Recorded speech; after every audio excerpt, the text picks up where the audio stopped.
Right, so I'm going over an old changho game today. Um, Even though it is relatively old, it's not going to break the tradition of, me picking games with normal openings. We're still not going to see anything unusual here. Though we are going to see, in my opinion, maybe not the best example of Yi Cheng-ho's older style, of when he gave his opponents exactly what they wanted and still managed to win. It might not be the best example of that, but I think it'll be a pretty good one.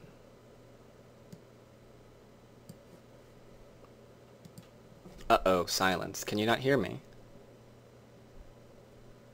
Did my audio die? Oh, okay. So yes, Yi Cheng-ho is black.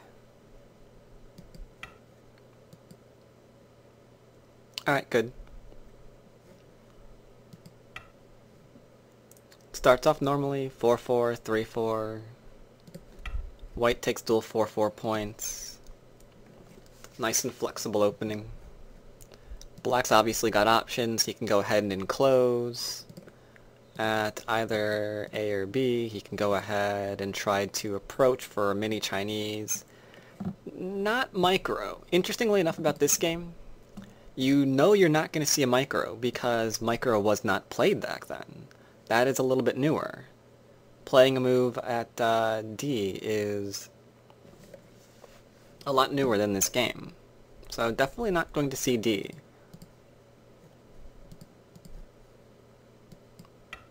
Black decides to go ahead and close. Get himself some points. And now we see another reason why I picked the game. Is because you know my fondness for Sanrinsei. You know I absolutely love this opening. So you probably know who's winning this game.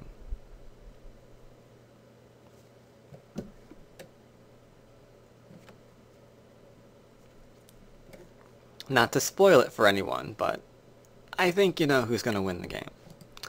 But beyond that, I also like looking at games of reduction. A lot of players keep coming up to me and wanting to know how they can get better at reducing frameworks. So I like games like that, like this because of that as well. So we have a couple of options here. White can go ahead and pincer. He can take his territory. Or maybe, just maybe, he can also go ahead and expand or split on the right-hand side. So we've got a few options here. White decides to go ahead and play calmly, take some territory. Now, a lot of people, when they play Sanrinsei, they immediately pincer for, what would we have seen? Would we have seen this? I think we would have. Oh, whatever. Most people like pincering for the wall. It is unfortunately Gote, so black can play another large point, maybe on the right, take his territory. Could approach again, who knows. But white decided that he wants Sente, so he's going to go ahead and play calmly, take his territory. Black moves to settle, and white takes Sente elsewhere. But where should we be thinking about taking Sente elsewhere if we were going to do so? What's large on the board right now for white? Anyone know?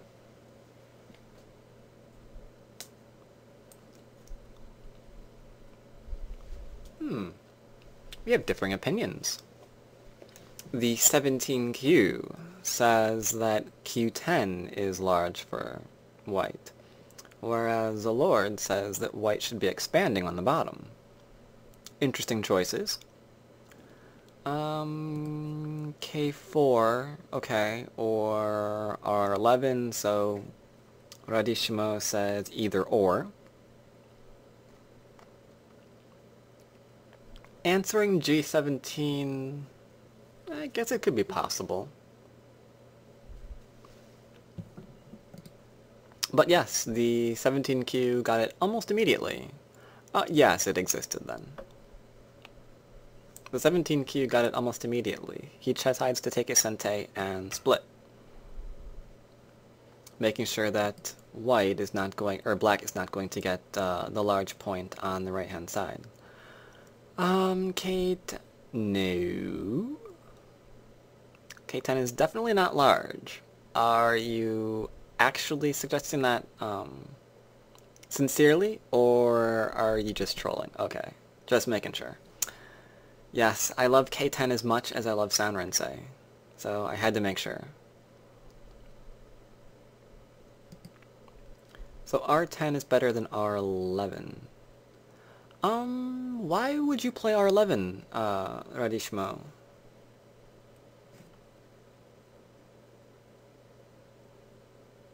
I'm curious, to follow up R14. Interesting. One thing about R11 is you don't know which way you're getting pushed, though. I mean, you could play here, and black could take a nice large knight with no, weakness lingering here for invasion. I mean, the 3-3 is available, but you can't invade it, as if... I'm not going to play that yet. I'll get back to that. And then, of course, you can get pushed and kept low. And all of black's moves are working relatively nicely. I'll show the different variation of that in a moment. Of course, it also allows the push here, I guess was what you were aiming for. But even this probably still needs more moves. So I guess you're planning on ending in Gote.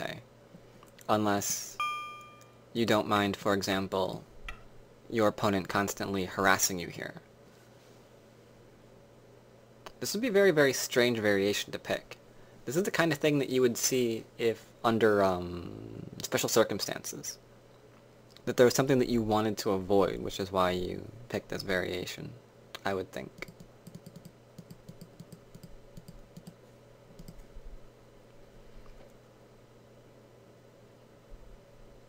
It's expected that if plus an R11, then black will immediately push. I would imagine that black would probably push immediately. Because there's a lot of interesting variations there that seem to go well for black.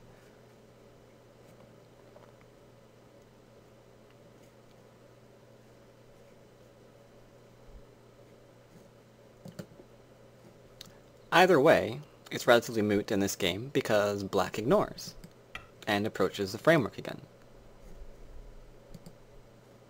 White again decides to go ahead and back off. This is the part where I get a little bit uncomfortable. One thing that I don't like in my games is playing symmetrically. I really, really, really hate symmetry.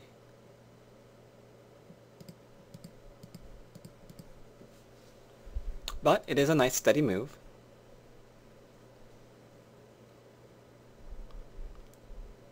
Why do I hate it?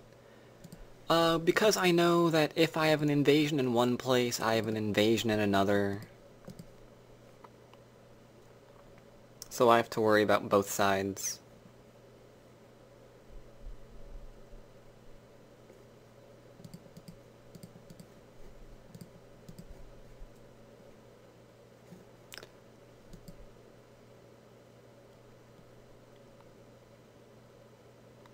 Because it makes it easy for your opponent to cause trouble late. Yeah, essentially.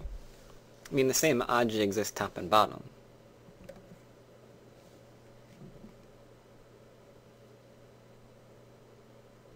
Is there ever... Well, it's okay. It's okay to play this way.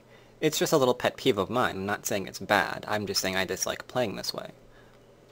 I'm not trying to give the impression that it's not, that this is bad for white. White's playing fine. I just dislike it, is all.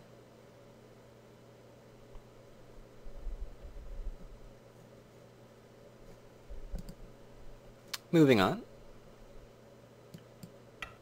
Black continues to settle. And we can easily see why he's choosing to settle. He played orthodox in the beginning, territory rather than more influential large knight. 5.5, I think?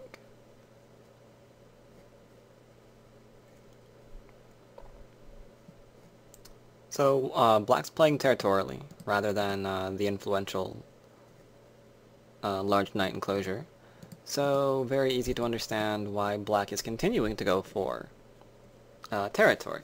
However, the result of getting territory, going for territory, is that typically your opponent can use that to get influence for himself, which right now, white would be glad to do. He's got pretty much almost all of his stones in the 4th line. He wants to go ahead. He wants to go ahead and build up into the center if he can. So he should be relatively pleased with this. For now, he ignores and takes his base for himself. Makes sure that black can't push him in one direction or the other to develop. Because right now it would be really, really nice, for example, if, let's say, I don't know, black got to go ahead and build up the bottom.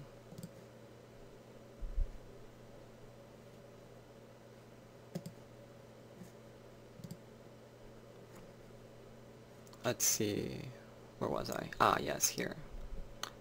Black follows up, takes a 3-3 point, because this is not worth responding to. R7 isn't. Corner's absolutely fine. Nothing to worry about there. White continues to ignore, and instead approaches black. Now, here, black is not inclined to pincer.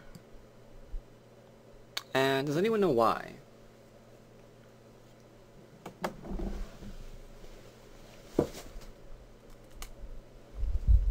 Can anyone tell me why black is not in his stone is weak? Not too weak.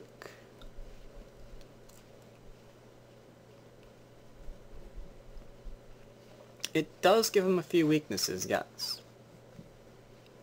In the game, black simply backs off.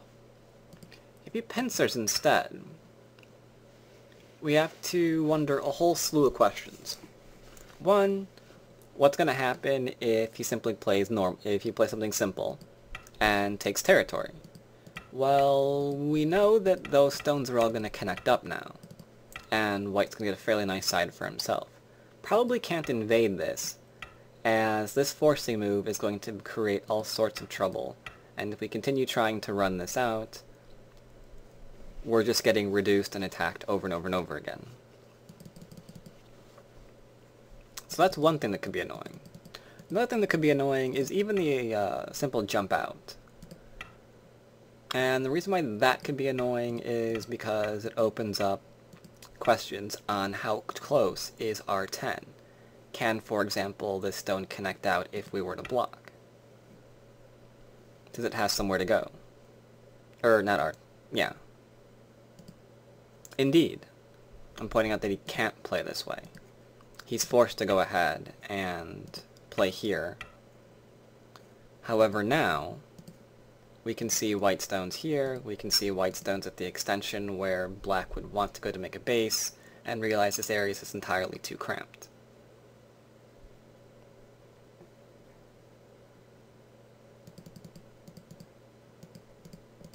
So that's not the greatest result either. No, black wouldn't be dead. Black would have shape. He'd be alive. They wouldn't like being alive, but they would be alive. And, of course, thirdly, white can potentially just go ahead, jump out, and keep getting influence on the top of the board, which is what he wants. So there's a lot there for white to have fun with. Instead, he plays simply, goes ahead, defends himself.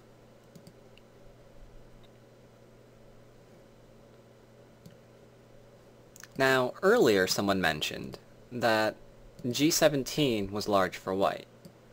And that's true. G17 is large for white. However, given that white is playing for influence, G17 would be a little bit of an odd choice here, rather than H17, because G17 is the territorial response, where black's getting influence, white's getting some territory. And this would be okay if white was playing for territory, but right now he's playing for influence. So he's less likely to choose that variation than this one. Because here, he can keep getting the influence that he wants. So it works better with his stones. Black gets some more influence. Black gets some more territory, sorry. And white decides to... sorry. Why didn't black jump out at f15? Good question. Why doesn't black jump out here? What do you notice about black's position right now by doing this? Anything strike you as odd?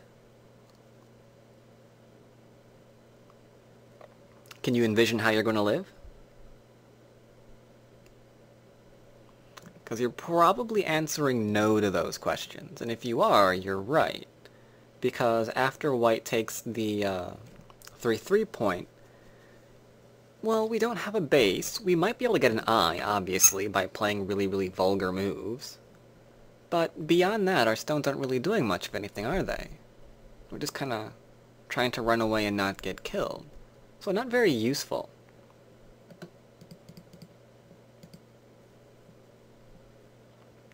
Jumping out here says, I'm afraid of your influence. I don't care what happens to me, I just want to make sure that you're not getting your influence.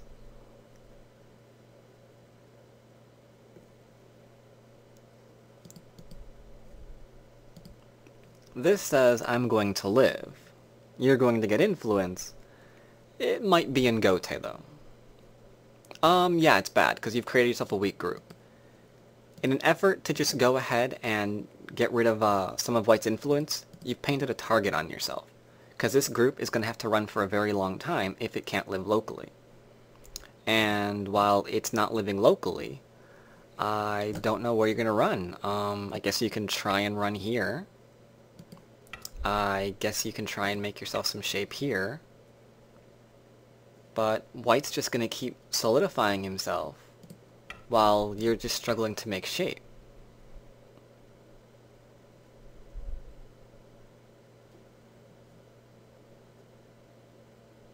And as Element C pointed out, the point of influence is typically to attack a weak group. He had influence, you gave him a weak group. White's going to be very, very happy with this result.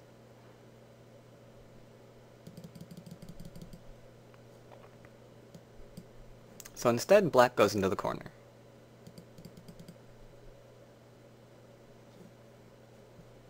White decides, I have Sente again. I'm getting exactly what I want, so let's keep going for influence.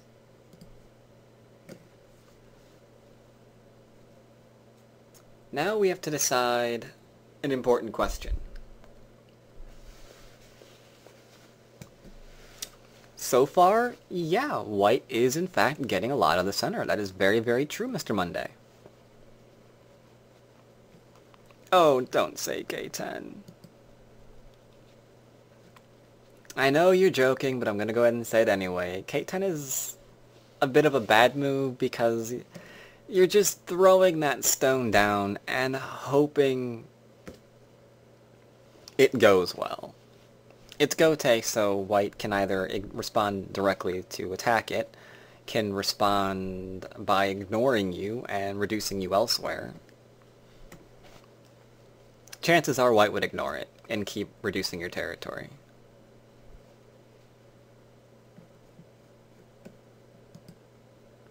No, instead, black decides to play something completely different. Yeah, sorry, I'm getting my colors mixed up. Because I keep clicking both stones.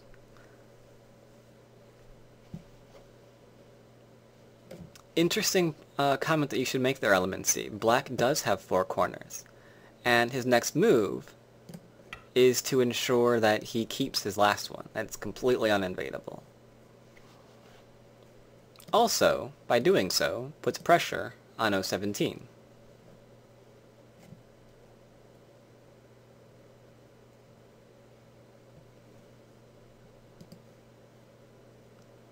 So once again, black has white has Sente. He can go ahead and decide how best to keep using his influence. This is from 1996. And already we have people disagreeing with black's choice here. Mr. Monday says, this doesn't look good because everything is going to... Yep, old game. Because everything is going to white. The thing is, black has a lot of territory. White has a lot of potential. And usually in professional games, the person with the territory will generally win over the person with the potential. Unless there's a weak group to change things.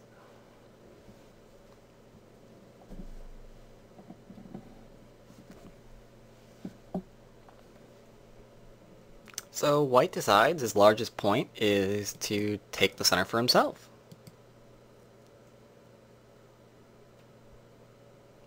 Now, yes, really. Well, yeah, later games, Changho had to be more aggressive. This style doesn't really work out too well.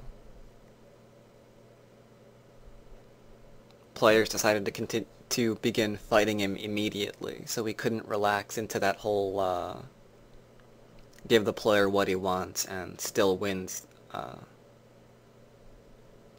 strategy of his. Because it kind of got wrecked when that happened. When they fight him immediately, he couldn't back off into that, and he kind of lost a bunch of games. So he had to change and be more aggressive.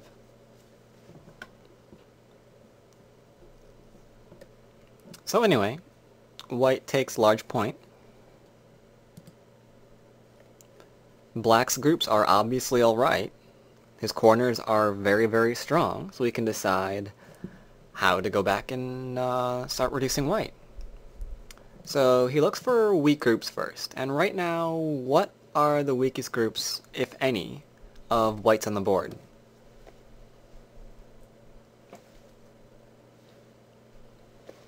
Alright, you're quite correct. The 2 space can be harassed. I'll grant that. Aug 17, yeah. And that's not quite what I asked. There is one other point of interest on the board. And the other point of interest is actually continuing the Joseki at G16. Getting that Hane in and seeing how white's going to respond. Is he going to ladder? Is he going to back off? What's he going to do there?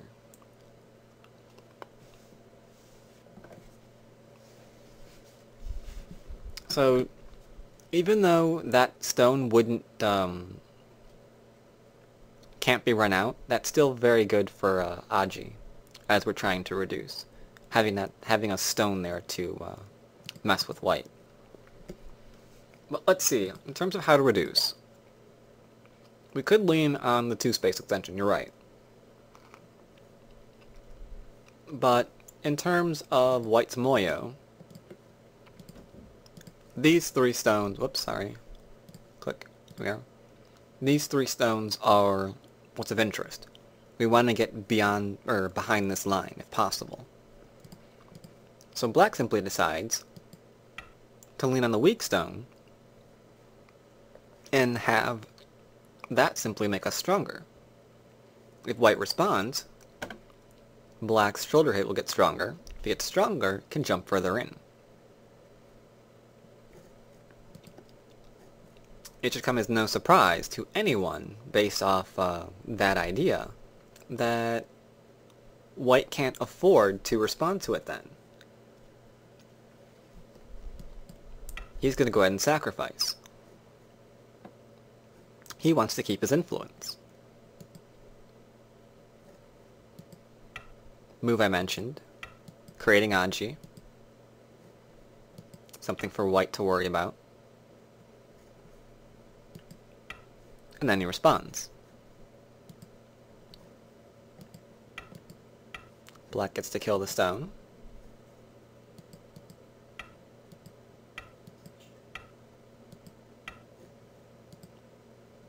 Nice cash for him. And leave some Aug behind inside white's area. It is all about the Aug. That is absolutely correct.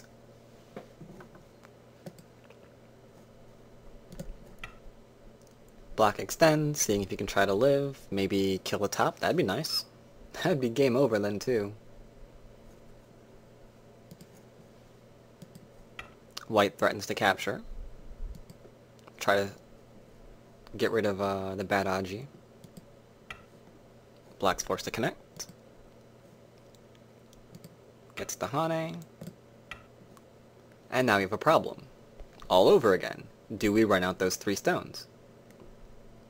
If we do run out the 3 stones, Black's getting stronger. That's a bit of a dilemma. White says, forget it. I'm not going to do that. I'm going to defend myself first and foremost.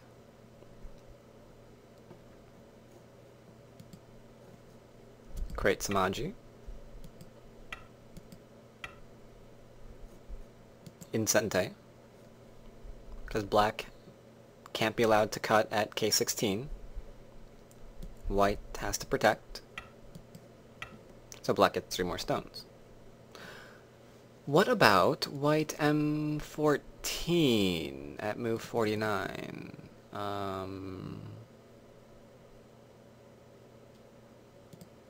You mean cut here?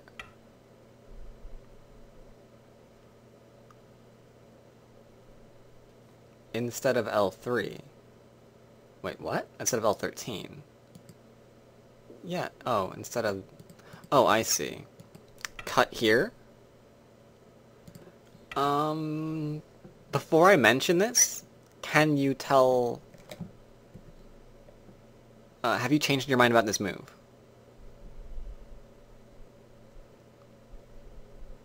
Now that you see it played. No?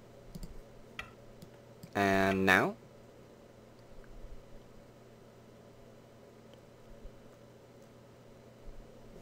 Okay.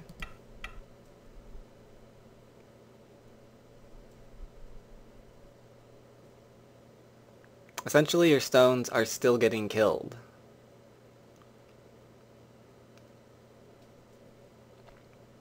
And you still have weak points to go back and protect.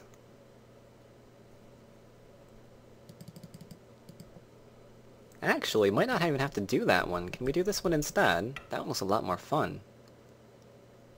Use the Aug there instead.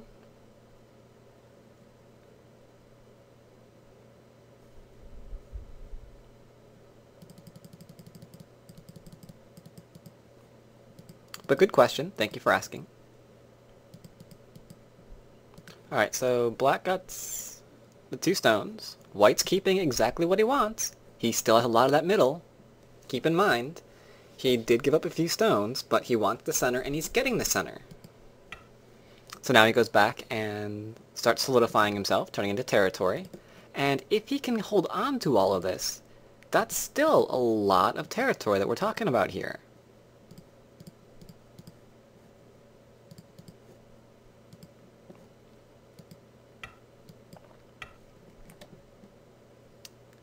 Black goes ahead and reduces a bit. And we see the exact same thing, top and bottom. Like I said, happy symmetry. And now, since we have Sente again, as Black, we have to go ahead and do that happy thing of finding out what's weak, what's strong, what's going on the board. Black's groups are still obviously fine. They're all nice and strong. White has this group that's weak. Well, it's the only group that's not connected out to the center, I should say. So it can be made weak, potentially. Or it can be kept low, it can be harassed, whatever. And in terms of White's area of influence, we're now looking at these 2 stones. This is pretty much the outer marker of what White is trying to build up. And once again, we have Aug remaining. We have the cutting point. So we will forgive Black by playing K10. It's a nice shoulder hit. Once again, we're left with the exact same thing. If White struggles against this stone, it'll be made stronger in the center, which is exactly what White wants. Or what Black wants, rather. And if White leaves it alone, then Black might be able to rescue his cutting point, his cutting stone, and put these stones of White into trouble. That would be bad as well. Here it counts as a shoulder hit. Which is why we can forgive black by playing k10.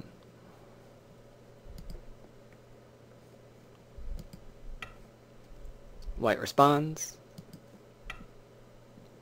Black makes himself stronger, exactly what he wants.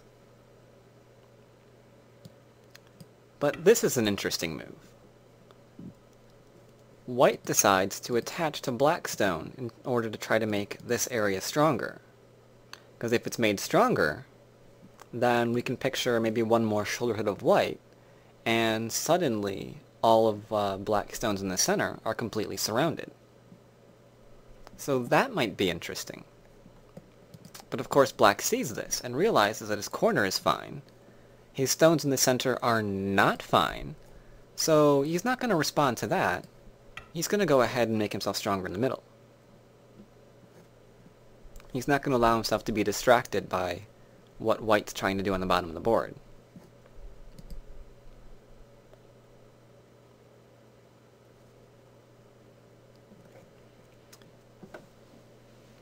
It's hard to say. If black had responded, that would be very nice. If black doesn't respond, then there's still potential territory on the bottom of the board that he can get. So that still might be nice for white as well.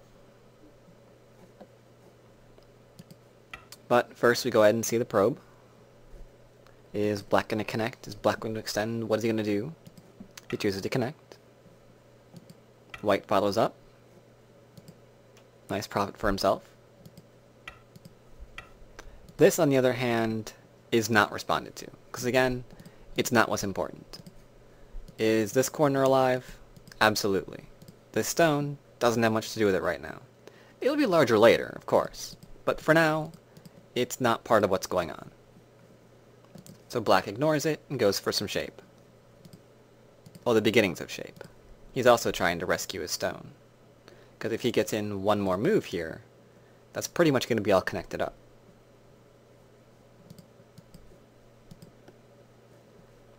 So white defends.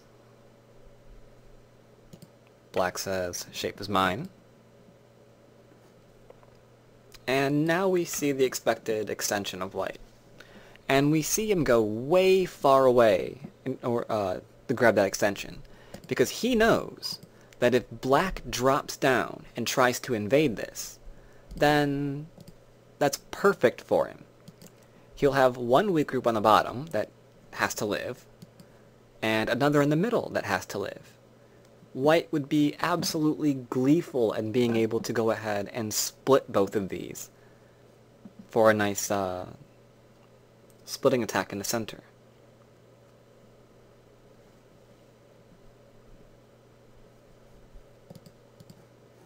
So no surprise that black is very, very careful. He extends the farthest he can without being cut off.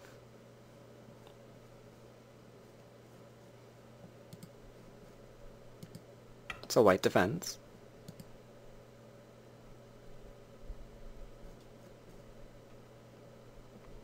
Indeed, if your opponent has a weak group somewhere, you can get away with playing larger. Because if they want to go ahead and create two, that's perfect conditions for you. If you can find a way to run them against each other, something's going to get severely hurt.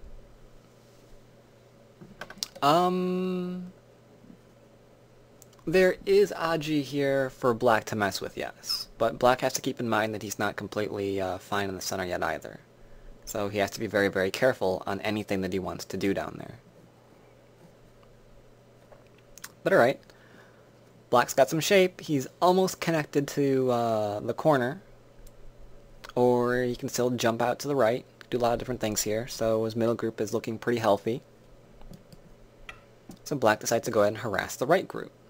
This two-space extension that we've mentioned could be harassed. With nothing else on the board, with white reduced, time to go ahead and attack that. Could we go ahead and keep playing on the left and take a few vanity points, yes, we can. But these aren't going anywhere.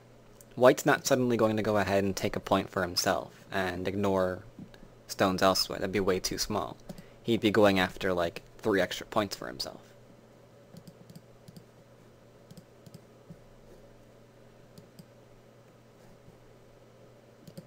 White gets creative and responds with a probe.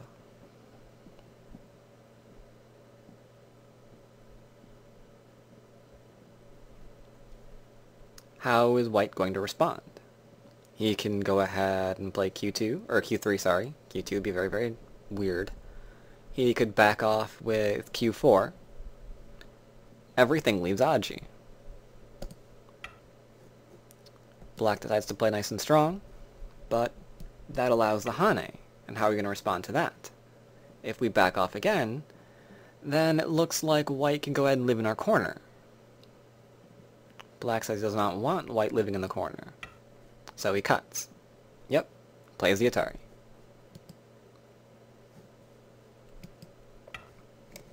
White blocks. Now that might look like an odd move, the blocking. Probably expect this. But the problem with this is that there is still a lot of Aug lingering here. For example, this is something that we'd probably want to try to kill or at least connect under, do something with. But you can see here that if we do that, it doesn't work. Because we're either going to lose our stone or we're going to get cut through and probably lose the 3, so that's no good. If we play here, now we're being kept really, really low. Don't really even know if that group is going to make it out alive at this point. It's only got pretty much the one eye. Solidly, anyway. Guess it can go ahead and try and cut over, but pretty much the same thing here.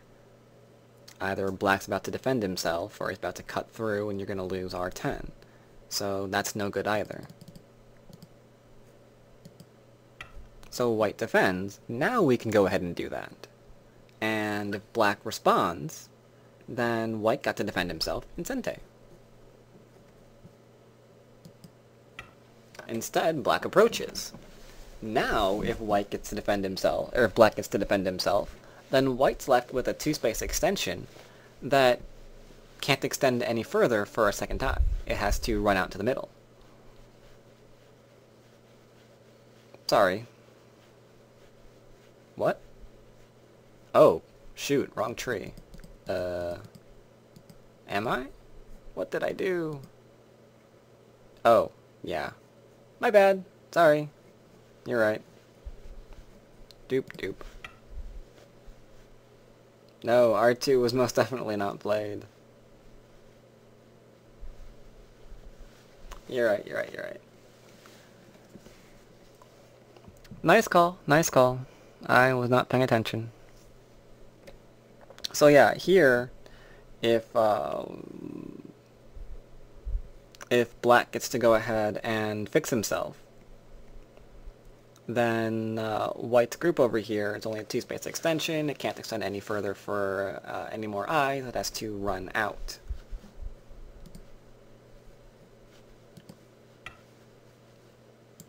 White takes some top territory for himself. Black protects his stone. Good endgame. Good for endgame, rather. White defends himself, makes sure that it's not going to have to run out. He's nice and alive. No struggling going to be required there. But that means Black gets to go ahead and follow up his previous move and reduce a little bit on the bottom. And from here, I think it's pretty much primarily endgame, but I will go over a little bit more of this before I switch games. Because I did pick an interesting bloodbath, another old game that's a bit of a bloodbath, that I do want to go over as well. G2 is small. Yes, that's why White ignores it. Instead, he harasses Black's group in the middle. forcing a response. Begins to probe black's shape.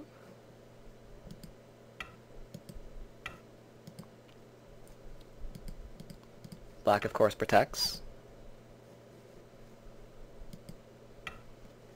And here's profit. White is now poking at black's shape while threatening to cut through. So now the question is, will black defend this or not? Black says, no, I want to live here, I don't want to run around. So white might get a point for himself. Continues to go after some more shape and reduce. Now these aren't simply vanity points I mentioned earlier. Now they're aiding in his life. They're very useful. Black can't actually cut through, so white protects. And I think this is where I'm going to stop, because everything seems to be nice and settled on the board. I will go ahead and say that if you want to go ahead and look at how the rest of this game ended, you can go ahead and I'll give you a link later as to where you can do that. Right now we've got a little bit of time left, so I'll look at another older game. Oh, white did.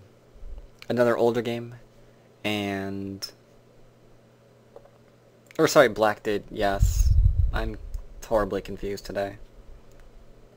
Sorry, yes. Black, of course, won.